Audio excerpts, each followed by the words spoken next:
we have the Seattle Seahawks. So the biggest story that I want to talk about is the Seahawks came out today and they said that they haven't had much strong interest in quarterback Baker Mayfield.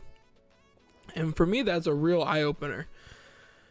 I mean, I think if you asked anyone the moment when Deshaun Watson got traded to Cleveland is that, the clear-cut, two teams that really need a quarterback now were A, Seattle, or B, the Panthers.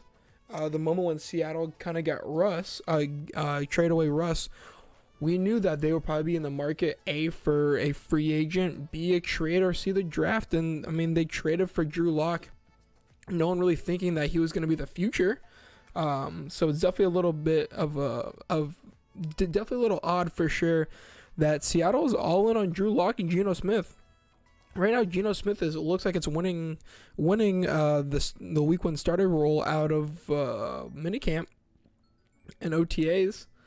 So it's definitely a little interesting what's going on in Seattle, and they have receivers and weapons to win now. But giving away Bobby White, so they're in this weird rebuilding kind of stage, but not trying to give away their players, but they're also not paying DK.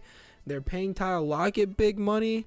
So I mean, they're in a really weird stage of their if you want to say rebuild, a really big weird stage of their team because they don't really have a quarterback.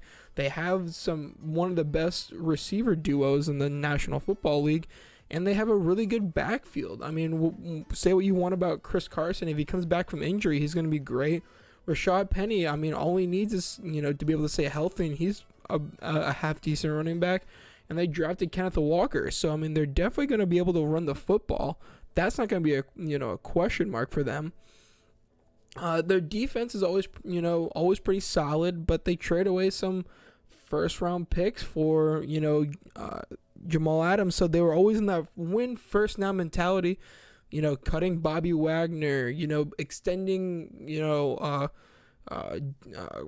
Diggs. I think he's like a 29-year-old, free safety. I'm not, I think the players past their, 28, 29, past their, if you want to say prime, I think that's over with. I think you're seeing players start playing in their low to mid 30s, and they're still playing at a high level. JJ Watt's one player that really sticks to mind. Von Miller, Aaron Donald, kind of now coming into that range that's a non-quarterback. So I mean, you're seeing those players. I'm not saying Diggs can't, but I think he got like a 3 or 4 year extension at like a 29-year-old free safety. So you're expecting him to be able to stay at this high, this high level free safety when he's 34. Which I don't know how true and real that's gonna be. So they seem like they're in this weird stage of their team building for sure. So I'm curious to see and them coming out publicly saying that they're not interested in Baker Mayfield. I think Baker could. I'm not saying Baker is going to get them to the playoffs, but personally, I'd rather probably have Baker over Drew Lock and Geno Smith. So I mean, he'll be the best option.